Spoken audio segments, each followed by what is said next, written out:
j'ai essayé de ramener la question à un autre niveau parce qu'on a dit c'est la dynamique entre l'Europe et l'Afrique. Et j'ai dit aujourd'hui, à la fin de cette édition, nous nous sommes retrouvés à une autre problématique. C'est la migration africaine à l'épreuve des idées et des chiffres. S'il y a des idées aujourd'hui qui sont conçues ailleurs que nous ne partageons pas, il faut qu'on ait le courage de déconstruire ces idées avec des arguments valables. Les chiffres qui sont avancés le plus souvent, excusez-moi le terme, relayés par les médias ne sont pas des chiffres exacts. Que nous ayons le courage de dire, mais nous ne pouvons pas le faire quand nous ne nous trouvons pas dans un ensemble cohérent, que nous acceptons d'évoluer ensemble.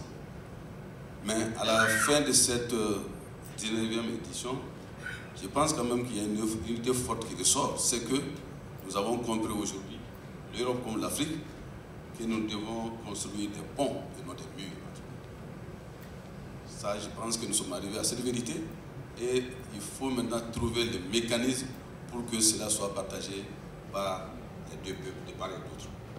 Parce que les liens entre l'Afrique et l'Europe sont si profonds, si forts, si importants qu'aucun mur ne peut résister vraiment à cette migration.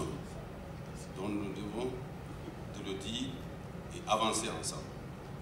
L'autre idée force que j'ai retenue également, c'est que tout au long de ce débat, moi j'ai été impressionné par la démonstration des chercheurs africains.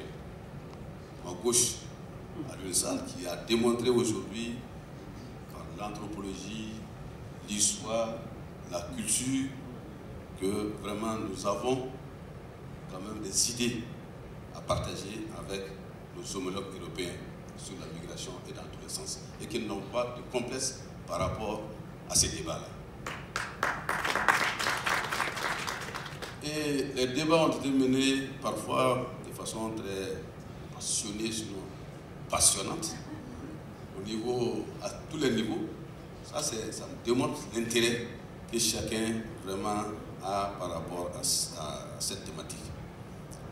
Mais ce que j'ai retenu dans ce débat également, c'est que nous restons une famille unique, malgré les divergences d'approche ou de lecture, mais nous restons une famille parce que nous sommes tous des êtres humains et que chacun de nous a besoin de voyager.